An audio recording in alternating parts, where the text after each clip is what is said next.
It's such a pleasure to be talking to a lot of students, and at the same time addressing second year, third year students during these uncertain times. But having said so, it's just a passing phase, and we will get back to what we used to be before, and very, very fast and very quick. A little on what we would be doing today is I would just be telling you a little on how hotels have changed during this COVID. What are the changes that hotels have done? How businesses made a kind of a shift, and at the same time, I would also like to touch upon topics which could interest a lot of you, where you might just want to look at opening your own business, or looking at you opening your own, you becoming an entrepreneur, because this is the best time to do so. So yes, during these difficult times, as you see, I'm in the comfort of my house doing this. And to a lot of others as well. This is difficult time, but this is time which is going to pass, and this is a time which is not going to stay forever. We have passed through a lot, and yes, we will pass through this as well. So let's start off again, as Nirma told. Please do not unmute yourself at any point of time, and at the same time, please keep your videos also off, so that the benefit of this goes to everybody. And then please use the chat box, whereby you could, write in your comments, and if time permits, and I'll be more than happy to answer. I also like to thank, before we start, the Army Institute. I like to thank Ms. P. Sen. I like to thank Chef Stephen, who's actually put a lot of effort to get this to everybody. So let's make this productive. Let's make staying at home count, and at the same time. So what I have with you today is basically I'm going to run through a small presentation, and in between I'm going to explain a very important concept, which will basically give you a fantastic understanding of how we professionals, or how we chefs have actually, how we make menus, all right, and how we actually come up with different combinations and all. It's a nutshell. It took years for me to understand, but having said so, spent almost like 22 years in the industry, I like to give back what I've learned, because that's the way you want everybody to grow. So yes, this formula, it's called the 3-grid formula. I'm going to explain that in super detail for everybody. It's going to be a little bit confusing, but yes, once you get an understanding of it, it'll change the way you look at a dish. It'll change the way that you, that you create combinations. It'll change the way that when you look into a menu, you're able to understand how flavors work, how you're able to put your understand the thought process behind what the chef was actually thinking when he was actually making this dish. Yes, let's start off. I'll go to a small presentation. You could please leave your questions in the chat box. I'll be more than happy to answer it at the end of the session. So let's go straight into it, and hear me out. All right, give me a moment. Let me just share my window with everybody. Give me a moment, please.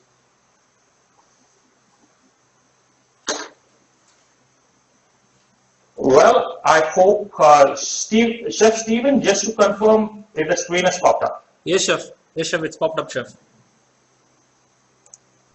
Chef Stephen. Yes, Chef. Yes, Chef, it's popped up, Chef. Yes, Chef. All right. As you see from the screen itself, beyond the COVID for hoteliers, what I'm going to touch upon small little things as to what little changes that a hotel has actually made post this COVID condition, and also during. There have been in-depth emphasis on sanitation. There's been a lot of emphasis on hygiene aspect, and goes without saying with the kind of virus this is, so hygiene and sanitation has become the #1 priority. So having said so, the first and foremost, what's changed in food business and what's changed in the hotel business. All right. So first one, hotel business post-COVID. Now, what has actually happened? If you see, most hotels at this point of time have gone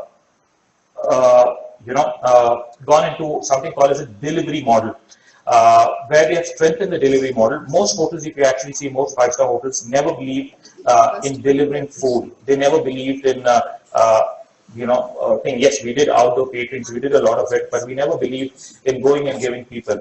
So yes, this has changed that, because people are a little apprehensive of traveling due to safety and hygiene reasons.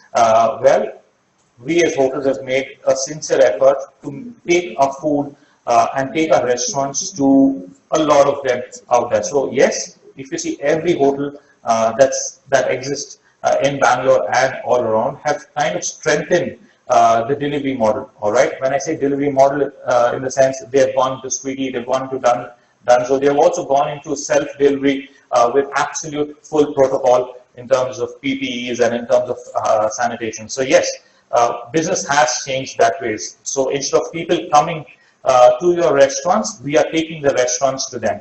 All right. Another thing that has happened is everybody is looking at minimizing cost and maximizing efficiency. Now, this is a very old theory of the Toyota, which is called the lean management or the lean production system. So yes, we're moving towards it, where every if there is a position that is taken by somebody, they would ensure that maximum efficiency and helping them in terms of giving them not just training, but also giving them automation, giving them tools to perform better. All right, so that you could reduce your overhead cost and at the same time you have maximum efficiency.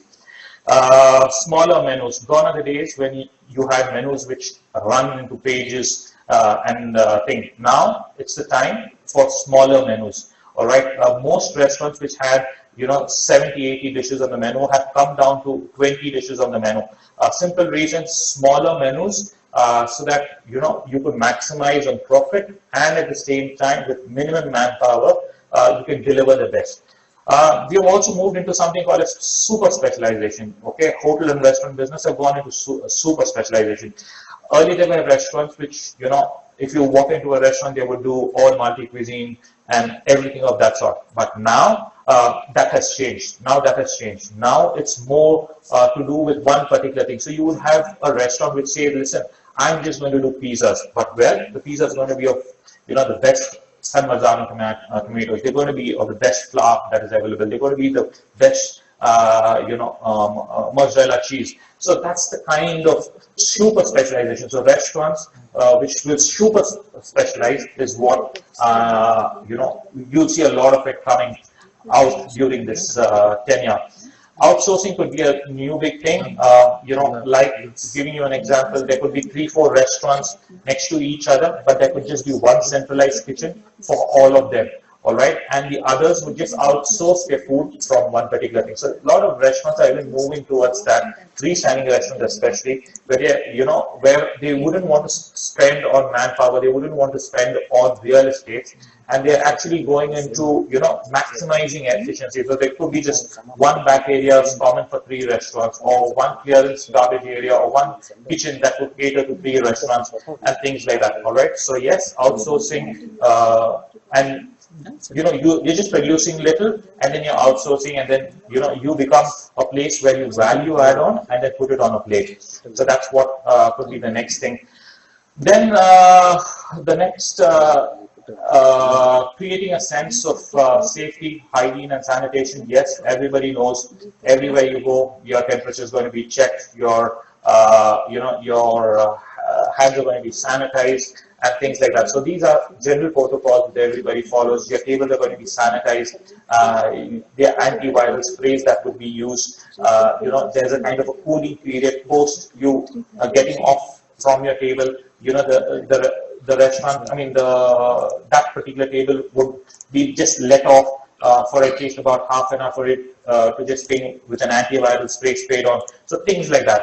All right, a daily wage model for key positions as well. Like example, gone are the days when where huge banquet, there are venues where there are huge banquets and all that. Now, you wouldn't have a banqueting team completely all the time there. So when a banquet comes, that's when a particular team moves into the hotel, and once the banquet is done, they would move out. Okay, so that's what it means by key positions on a daily wage model. So when there is a need, a team gets in, and when the need is over, the team would move out. So that is something which a lot of business models in hotels have actually taken up.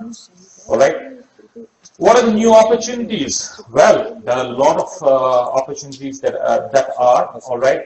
We just look at one thing of getting recruited into a hotel as the end for any fourth-year student. But please understand, this is a place where a lot of opportunities exist. This is the time when a lot of things have been evened out, and the platform is absolutely flat for everybody to play in. So yes, the first is forced entrepreneurship. Now, when I say forced, see, as everybody knows, there are situations where there are not a lot of guests coming into restaurants, and there have been not as many footfalls as we expect. So, people have been laid off, or people have been told to go, or people have been given leave for a certain amount of time.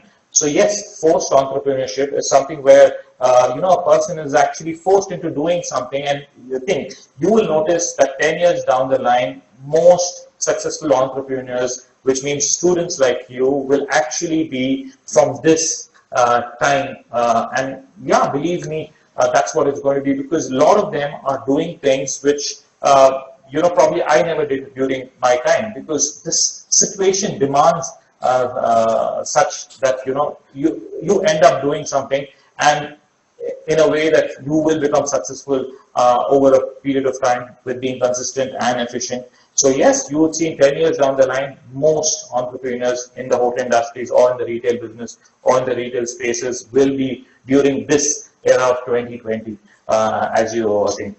Well, this time has also created a thing of fast and extended reach, which basically means that anything that you do, because everything is through media, everything is through the web, and everything is through the internet. So you reach people extremely fast, all right, and at the same time, the reach, with people is extremely fast. So yeah, that's what it means.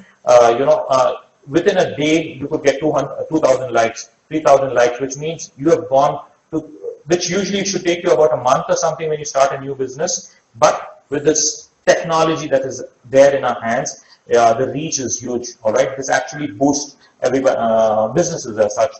All right, multiple source of income is another big thing, because as we all know, our hotel industry is such that you're kind of glued on to one particular work morning to evening, and then you do not have the time to do anything. But now, people would be told, listen, 4 hours of work in a particular place, and then they would go to another place and work and share the specialization that they have, or share the knowledge or the experience that they have, and share it for a particular period of time. That could be a month, that could be for 3 months, that could be for 2 months, or it could be for a couple of hours in a day, and do multiple jobs, which means, so there are multiple sources of income, unlike the olden days where it's only one source of income, morning to night, you go to work and things. So yes, this is also a place where you look it in the, with positivity, and you'll see a great deal of opportunities there. A lot of value add-on services have cropped up. You will see people coming up with fantastic services which are unheard of. Like for example, work at home, food at home, work from the hotel, work from the resort. These are few concepts that have actually come up. Ghar ka khana, which means as you work in your house, you are given lunch, breakfast, lunch, and dinner cooked fresh from a kind of a cloud kitchen given to you for breakfast, lunch, and dinner, and things like that. So there are fantastic opportunities and fantastic business models that were actually cropped up. Reduced manpower cost. As you see, when you start your own business, there are possibilities that you get a lot of people for these part-time basis, which means your manpower cost actually goes much lesser. So you spend very less money vis-a-vis what it was earlier, where you had to actually, hire somebody for a full time. Now you don't need to do that anymore. Now it is just wages on basis of what you want that particular person to bring on the table. Well, project-based wages means the same. Again, you're paid according to your project, and once the project done, you move on to another project, and then you carry on with what you're doing. Well, opening a business, a lot of them will actually be thinking of opening businesses. A lot of them would actually want, I think, few tips which I personally like to share, because most of you are people who are going to graduate this year, and people who have just been in the industry for a couple of years and things. First and foremost, when you're opening a business, keep it simple, guys. Do not have outlandish ideas. Keep it simple, keep it consistent, and grow it efficiently, and that would be your success mantra. All right. So yes, keep it simple. Your business is for your guests. Please understand something. Most restaurants close, because a chef is not able to connect with the kind of guests that he has. Like again, I'm giving an example. Imagine if you are in a locality where there were students. All right, now having a having a fine dining restaurant there might not be the right thing to do. All right, so you need probably something which is grab and go food, or you need something which is fast and at the same time which is also extremely price sensitive as well.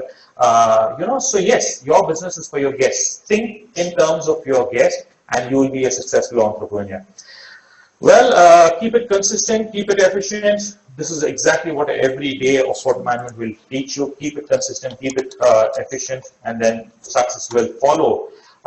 Do things which are your strengths. Do not try things as you start a small business. Do not do things which are not your strengths. If you specialize in pastry, do something with pastry, because that's what you have all the love for. If you want to do something with South Indian, if you specialize in South Indian, do something with South Indian. So work with your strengths, so that there's a deep understanding of what you're doing, and at the same time, if there is any sort of thing that needs to be corrected on its way, you always have the opportunity to do so, because you have the understanding.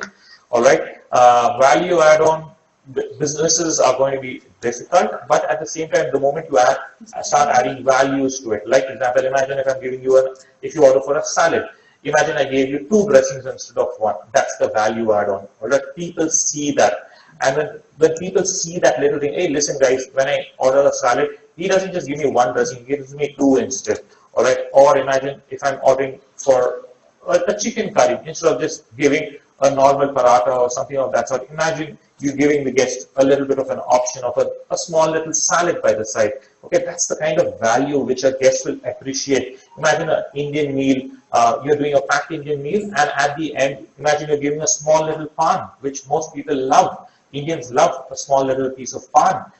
Nobody does that, but imagine if you do that. That will make you stand out because you're connecting with people.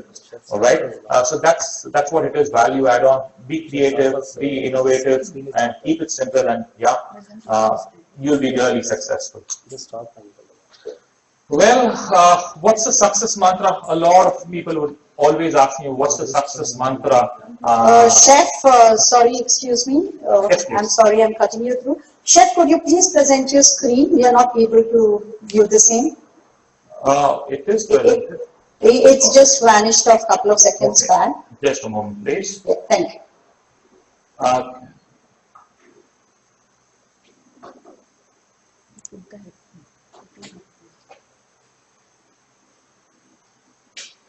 Dear participants, while we'll have the presenter screen up, request you again, kindly refrain yourself from presenting your screens. This is causing hindrance to the presentation. I'm sure you will cooperate with us. Please do not present yourself screens. Thank you. Am I back again? Yes, Chef Zafar, you're back. Thank you. All right. The success mantra for any business, a lot of them will always keep asking me, Chef, what's the success mantra? 50-50. This is something, understand, guys. When you open a new business, imagine, I'm just giving you an hypothetical situation where imagine you have 10 lakhs to invest. All right, the 50-50 policy basically means that only 50% of that amount is actually will actually be invested into the business. Then you're going to ask me, what about the remaining 50%, Chef? The remaining 50% is going to be left with you to run the business for the next 6 months. All right. Most businesses, as you see, as people are really young, you would say, oh, okay, I've got some money. Do not put all the money into your business right away. Put only 50% of that into opening a business, and the remaining 50%, keep it for sustenance for at least about 6 months. Tapi, you don't burn out. Any business is not a success from day one. It takes time. It takes marketing effort. It takes PR effort. It takes familiarization trips. It takes some doing, and it also involves a lot of overhead costs and things like that. So remember something: if you have 10 lakhs, invest only 5 lakhs. The remaining 5 lakhs is going to help you stay alive for the next 6 months till your business becomes a success. This is one of the biggest reasons why most restaurants, close down in 2 months' time. Why? Because the owner has put in everything that he had, and then he realizes that within 1 month he has nothing left for him to run his business. So, the moment it's a 50-50, you know that, listen, I have some backup reserve to pay my people, to buy the ingredients, to buy whatever, to invest on, things which are not going right, or to invest on some automation. So this 50-50 policy is the biggest mantra which will help you open any sort of business. All right. The next one is have a long-term plan. Okay, as I've written down in my thing, have a long-term plan or you'll have a short-term struggle. All right. This is extremely close to what I strongly believe. A short-term financial gain is not very important, but a long-term consistent plan of growth and of efficiency is more important than a short-term financial gain. All right.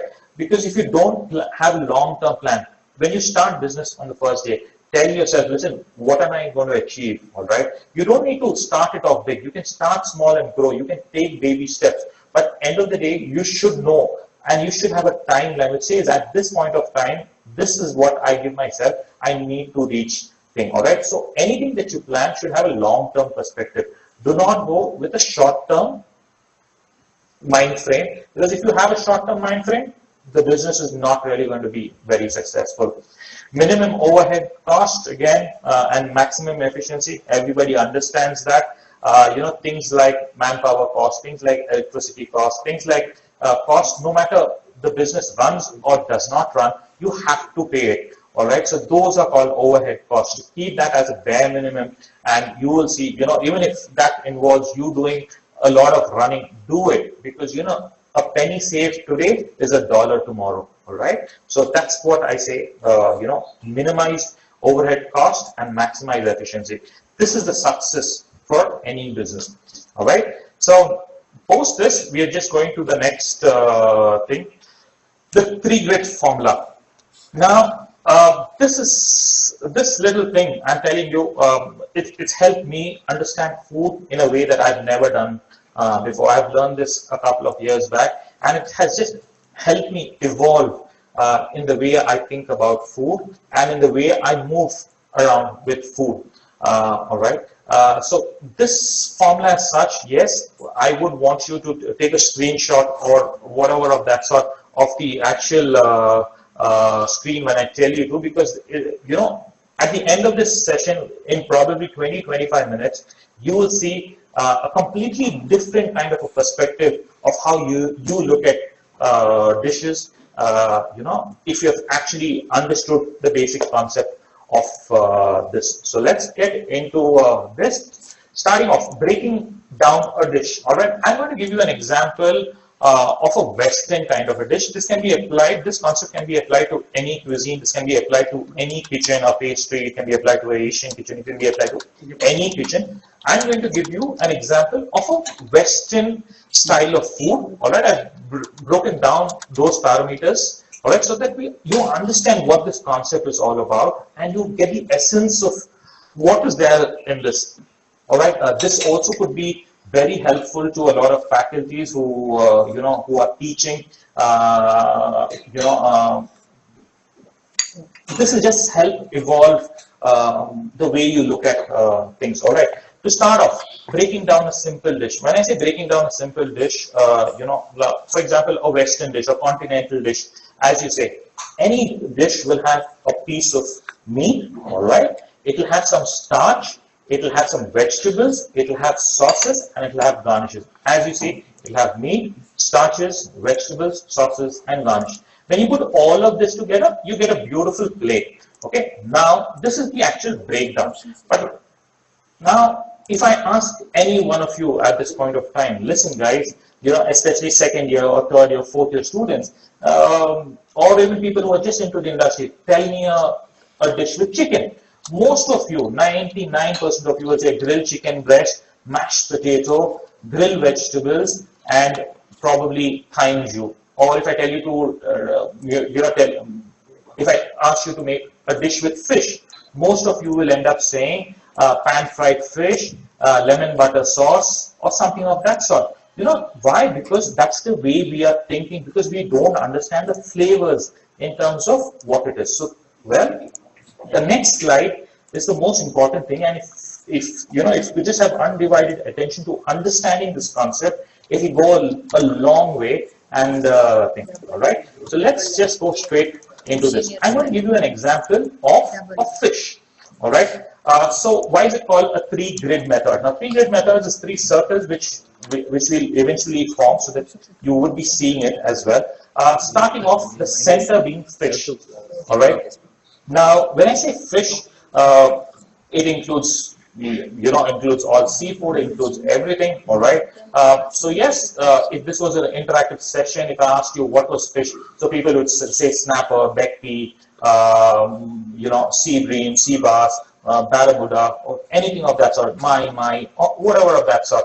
All right. So yes, you need to be doing this. All right. I'm doing this for fish. Would request you guys, once this class is done, to do it for every meat. Do it for a tenderloin. For a beef. Do it for a lamb. Do it for a chicken. Do it for things with whatever little understanding that you have, and you will see how this goes. So I'm just going to give you a brief example of how this formula works for a fish. All right. So yes, I put fish in the center. Now, the first thing, what are the different types of fish? So as you see on the left-hand side corner, you have different types of fishes: snapper, salmon, sea bass, sea bream, tuna, trout, sole, tubber, halibu, grouper, whatever you feel like. All right. So you just need to write down all the fishes that you have read about it, or seen in the magazine, or seen on the Google. Just write that. All right. So we have got a list of it. Now the second thing is, what are the methods that this fish can be actually cooked?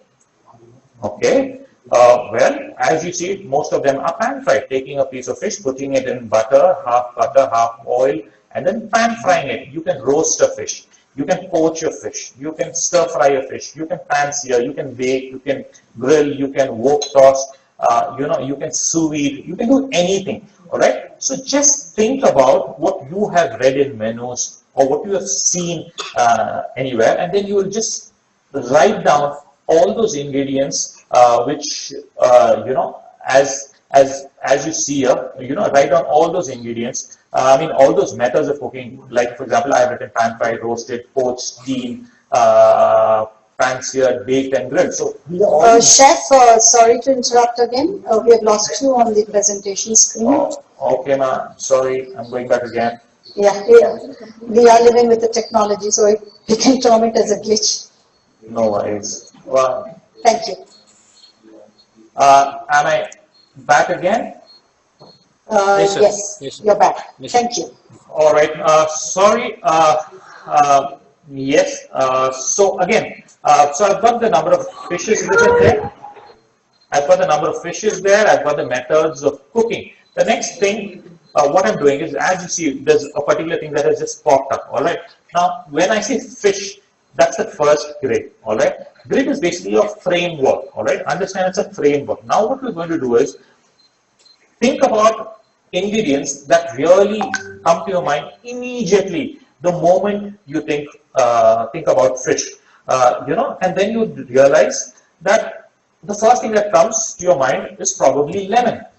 All right. So in the second grid, which is after the fish, where we're just going to make a kind of an imaginary circle there, you would see that the first thing that comes to anybody mind is lemon. Now, write the different types of lemon that you know. A lemon, yuzu is also a kind of a lime, pomelo is a different kind of a lime. So, as many that you can write off, or that you know, or that you can think of, write all of those. You know, you can write things like a satsuma, you can write a bergamot, you can write anything that you feel like, as many that you know, according to whatever you have learned, seen, or you know, things. So, yeah.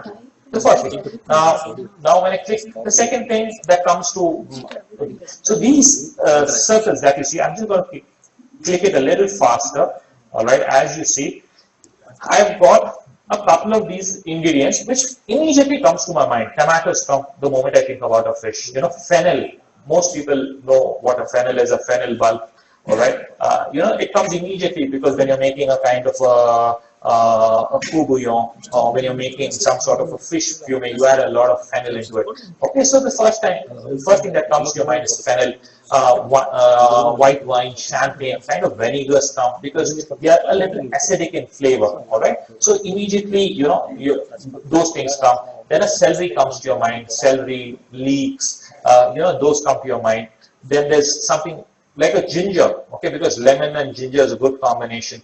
All right, so yeah, so in this whole circle that you see is just second grid. Okay, the first grid is the fish, a grid is a framework. All right, the second grid are the ingredients basically that come to your mind immediately the moment you think of a particular meat. All right, now here we are taking fish. Now it can be chicken, it can be anything, but whatever. So yeah, coriander immediately comes to your mind. You know, you will see when you're making a fish curry, your mama will finish it with some coriander leaves or something. So it comes immediately. So write all of those in those things.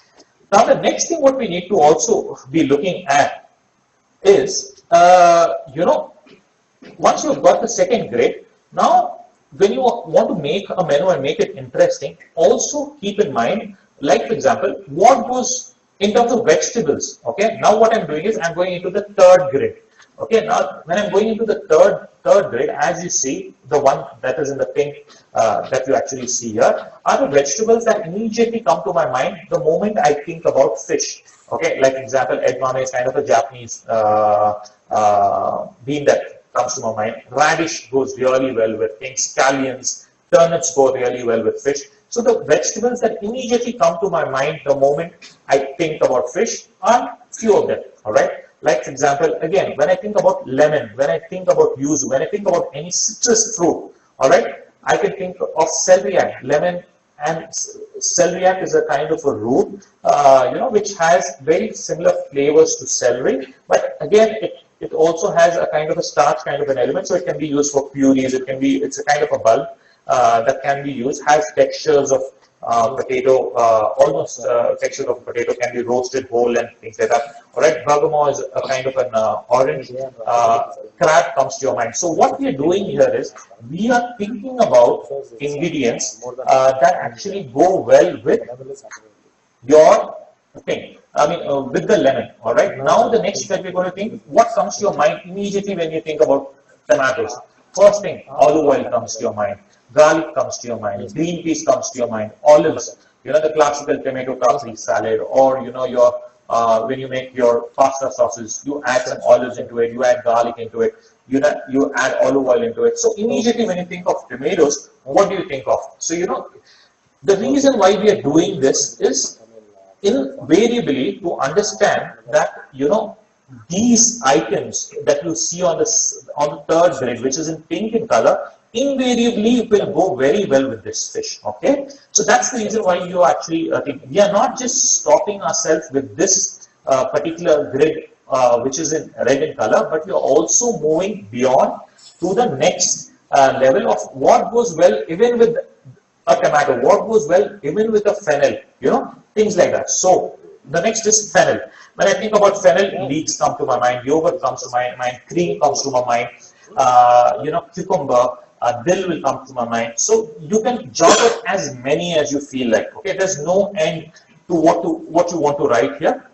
you could keep writing as many that you feel like and keep increasing your list. All right. Then when you have white wine, vinegar, champagne, what do you think of? You can think of mustard, cabbage, caviar, green apple. Okay, champagne and caviar. A white wine is used kind of braised cabbage and red cabbage, or So a green apple, you can make a nice puree with it and things. So yes, so that's what a couple of ingredients here that you actually see. The next one is in terms of few herbs that actually go well also with your champagne, with your white wine, is tarragon goes really well. Tarragon is again a beautiful herb. You have oregano, you have kale. Kale is a kind of a leafy vegetable, a little bitter in taste, but really nice with white wine. Pui lentils really go well.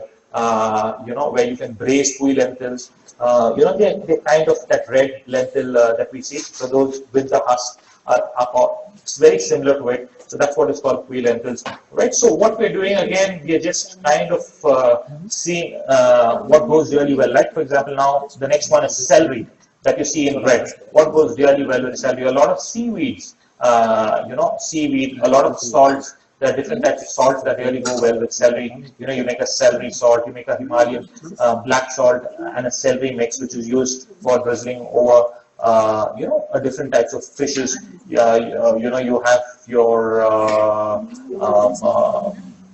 Maldon salt, many a salt which are actually put as finishing dishes.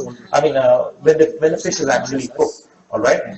Ginger, again, the moment you think about ginger, you can think of soya, giving it a very Asian kind of an element. You can think about miso paste. Miso and ginger is a classical combination. With ginger juice and miso makes a fantastic paste. There are different types of misos which you people can, I think. So that's what it is. Then coriander. When you think about coriander, you're thinking about mint. You're thinking about parsley, chervil, basil. Even sage for the matter, different types of basil. You have Genovese basil, you have hot basil, you have spearmint basil, different types of mints that you have, spearmint, sorry.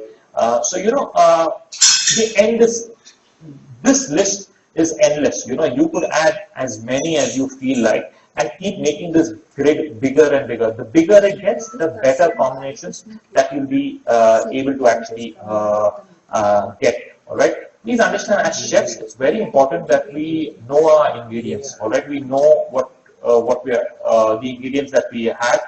The more we know about ingredients, the more we experiment with ingredients, the more we be able to play with it. All right. The next, again, some vegetables that really go well with seafood, some cauliflower, carrot, thing. Now, see what we're basically doing is, again, I'm explaining this concept over and over again because this is very important that you understand this, because this is going to help you throughout your life. First thing is the fish. What goes well with the fish are these things that you see all around in red. All right. Then we are seeing that, listen, what goes along with even those? What goes well with coriander? What goes well with ginger? What goes well with celery? What goes well with white wine and things like that? All right. So the moment we start seeing that, our list actually becomes huge for us to play around with. All right. So now you've got a kind of a basic structure of what we are looking at.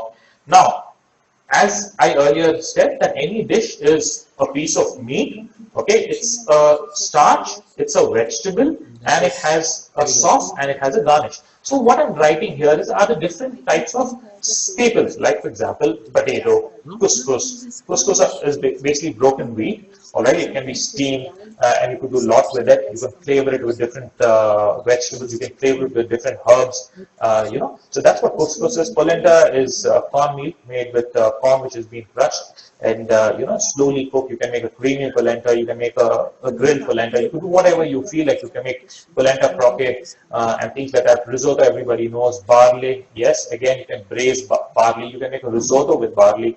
There are a lot of ragus or fricassees that you can actually add barley, and they give you a fantastic feel. Rice, different types of rice. Now, see, this list that you see is endless. What I'm trying to explain to you is, do not just end with what you see here. Increase this as you keep moving in your career. Like, for example, you might see Israeli couscous. So you can add an Israeli couscous. You might see something, some different type of a wild rice or something of that sort, and you feel that, yeah, even that can be a staple. So you add that. You can add green wheat into it, which is really nice. Okay, so this list, so you just write all the staples right here and think. Then the next comes, what are the sauces that go along with fish? First thing that comes to your mind is a beurre blanc. Everybody knows beurre blanc, all right? It's a butter sauce. It can be any beurre blanc. You can use white wine, you can use champagne, you can use sherry vinegar, you can use different types of vinegars, tarragon vinegar, you can use any different types of vinegar. You can make your own infusions of vinegars and make a fantastic beurre blanc and finish it with butter, monte it with butter, and you have a beautiful beurre blanc. Likewise, emulsions, drizzles, reductions, extracts, puree, hollandaise, velouté, pesto, and salsa. So as you see, these are all different styles of sauces. So basically now just coming to the whole thing, you have, as we broke the dish in the previous slide, we have the meat, we have some vegetable component, we have the staple components which are here, all right, we have the sauce components, and then we have a lot of these other flavors that we have written down on a piece of paper or on thing as a reference.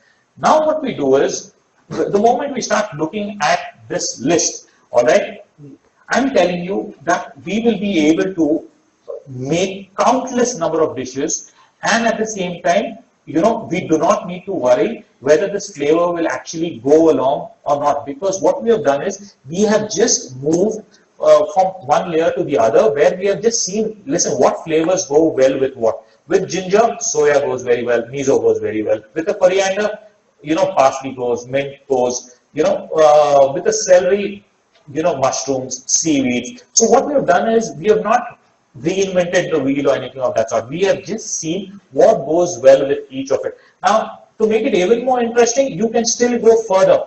Okay, what goes really well with cauliflower? Probably a vanilla goes, probably a carrot goes, There's no end to that madness. Now, what goes with edamame? You could go further, divide this into further blocks, and then you see with an edamame, you have something like a togarasi.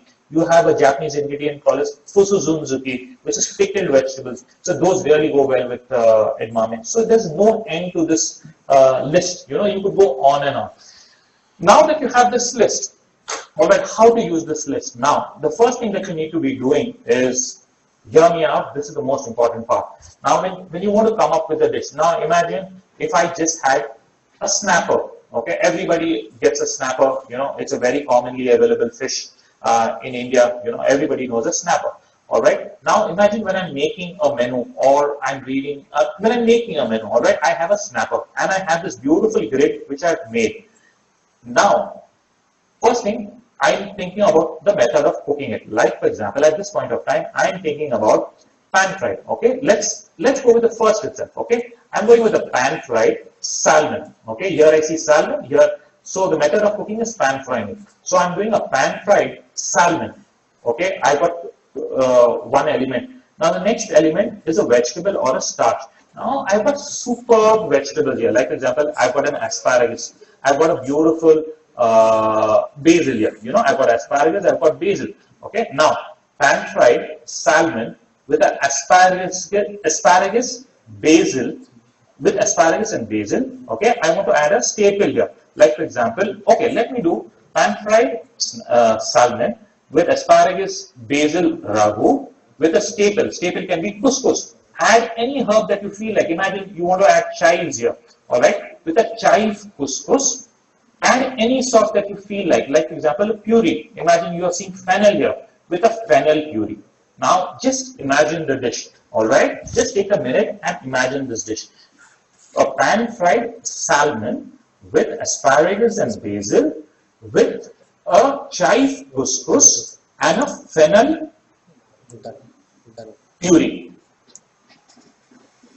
Do you just understand from, with the simple grid that you have moved away from a pan fried fish with lemon butter sauce, or a grilled chicken with mashed potatoes and grilled vegetables with, thing, into a fantastic dish which can be a part of any menu. Let me again do it for you. Let's this time probably try with a tuna.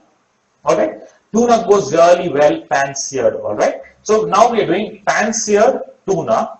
Beautiful. All right, I love barley. All right, so let's use barley as a component. I'm going to do a barley and a green pea. You see a green pea here? Okay. So now what you're doing is you're just going to mix flavors. All right. So now you have a pan fried. Just see where my cursors are. You have a pan fried tuna with a barley green pea risotto. Okay. You can make a risotto with barley itself. Okay. So or green pea risotto. Let's make it even more simple. Let's say just green pea risotto. Now you need to add some vegetables into it with sauteed edamame. All right. And because now you are adding edamame, and edamame is a Japanese ingredient. Now you have miso also here. Probably a miso ginger extract. Just take a minute. Imagine this dish. You have a pan-seared tuna with a green pea risotto with a beautiful extract of miso ginger extract or miso ginger puree or miso ginger emulsion.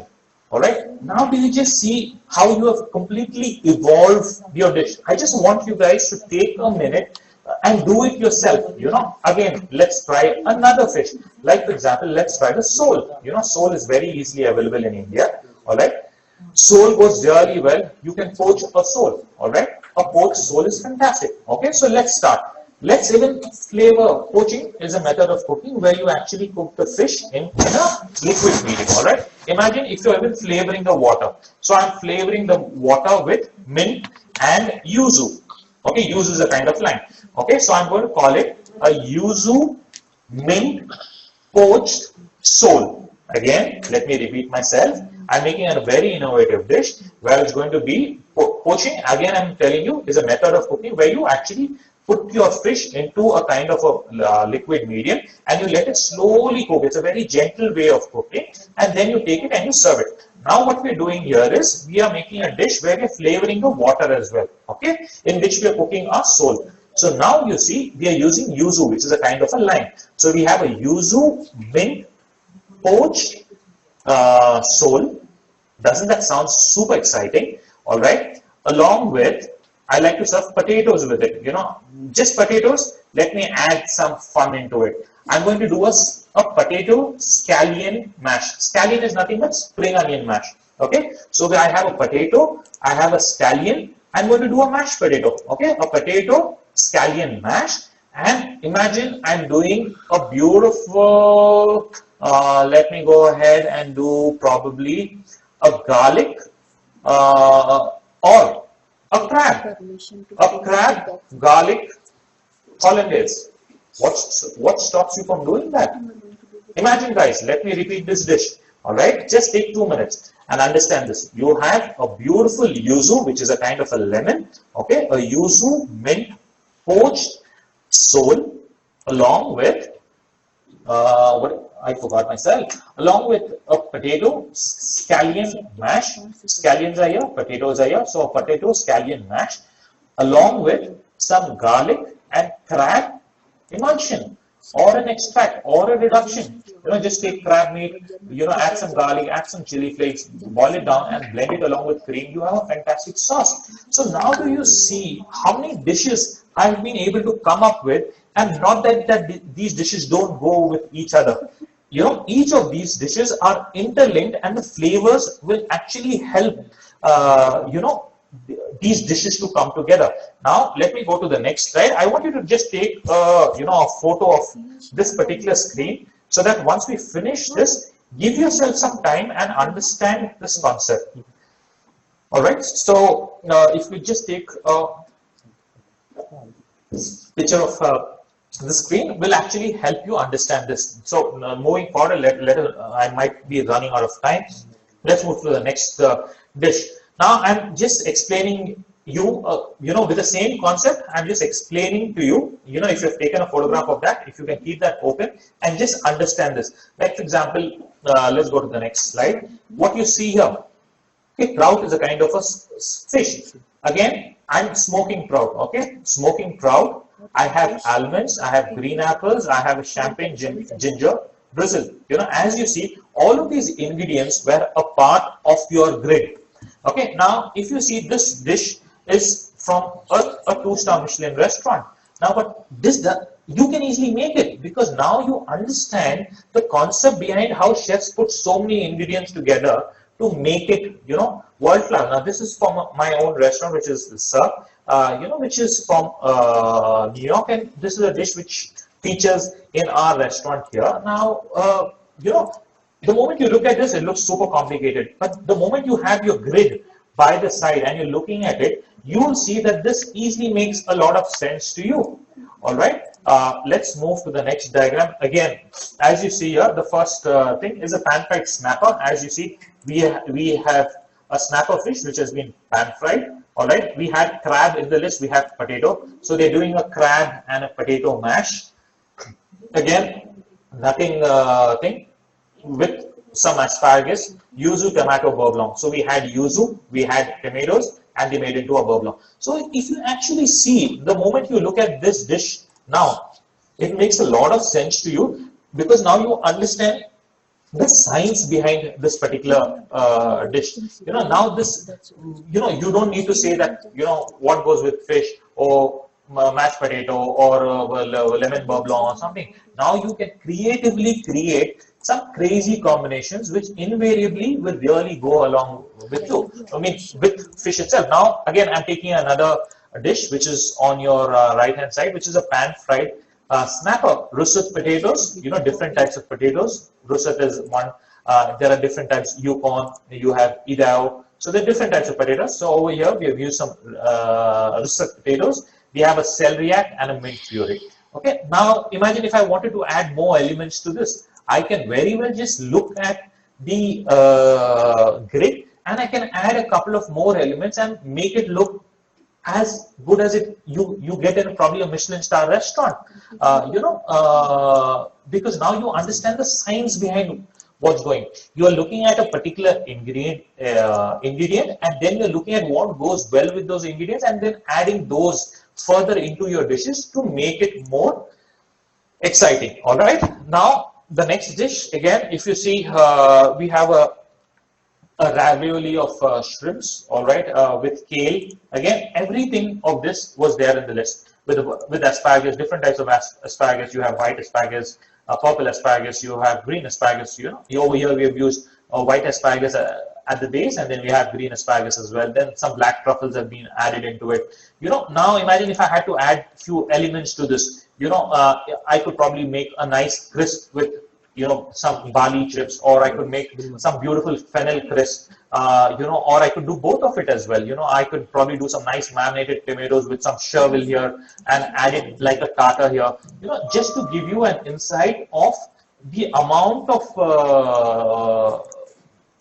things that I could do with this dish. The next, with this particular dish, which says crusted sea bass with coriander, frijola. Now, frijola is a kind of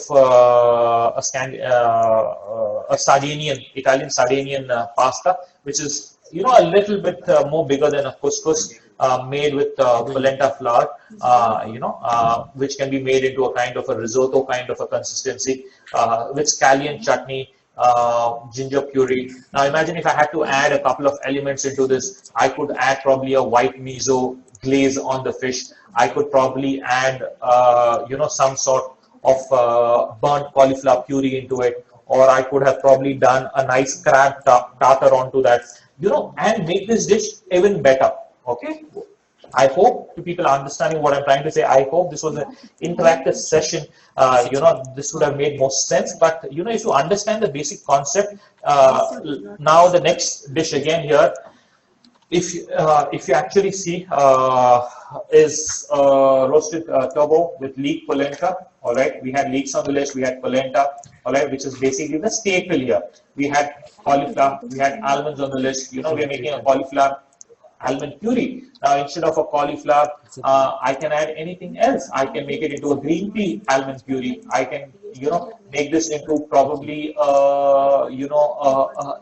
edamame puree. I can make this into a fava bean puree. I could make this into a pui lentil puree. So anything, the almond, instead of an almond, I can add pine nuts into it. I can add hazelnuts into it. I could add cashew nuts into it. I could add Brazil nuts into it. So you just see, the moment you start looking at it with this, saying that, listen, this is the particular dish. The puree that is there is, probably a cauliflower puree. Then there is a little bit of olive oil, lemon olive oil.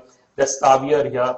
And then there's this cauliflower puree here. So now when you break this dish down, this does not look any more complicated. Now coming to this dish again, it's a scallop which has been served with some leeks and mushrooms which has been seared along with some mushroom duxelle, some potato chive, and a leek hollandaise. We put hollandaise on top. This again is one of the dishes from our menu as well.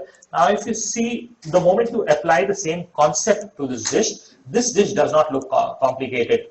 It might look, presentation is the next part of it, but once you understand the flavors and the combinations of how to use the 3-grid formula, you will just realize you have deep understanding of, how this whole system works. All right. Let's go to the next slide. I'm just, though we have not done this, I just showed you a dish of lamb, and I showed you a dish of beef as well. Like for example, lamb loin with gratin potatoes. You had potatoes. Now potatoes can be made into different preparations. Not just mashed. You can do a gratin potatoes. You can do a dauphinoise. You can do your fond de neuf. You can do anything that you feel like. You can do some nice truffle mash. You can do a nice potato hash. So the moment you keep exploring potatoes, just don't leave it at potatoes. Explore what are the ways I can use. I can make nice Anna potatoes, things like that. I can make some nice truffle potatoes. I could make puff potatoes and things like that. So over here you have a beautiful sous vide lamb. Sous vide is the method of cooking. Then you see you have a beautiful lamb, which is here. You have gratin potatoes. Potatoes have been just cut into slices, cooked in milk, layered, and then you slowly cooking till it gets a nice golden brown with some nice wild mushroom carrot puree, rosemary and thing. See, now imagine if you did not know the concept. Now imagine you made a beautiful grid like the one that I showed you, which had fish. Imagine now you did this with lamb, and then if you actually look at this image, you will realize that this looks super simplified at this point of time. All right. Likewise, the next dish with the roasted tenderloin, potato, onion ragu, garlic puree, essence of black truffle. Again, nothing complicated about it. Just break down the dish into those 5 components which I told you, which is basically the meat. It has a vegetable, it has a starch component, it has a garnish, and it has a sauce. The moment you start looking at a dish, break it down and kind of look at it, you will completely see a different dimension to the whole thing. All right. So I hope this is of thing. And yeah, we almost come to the end of today's session.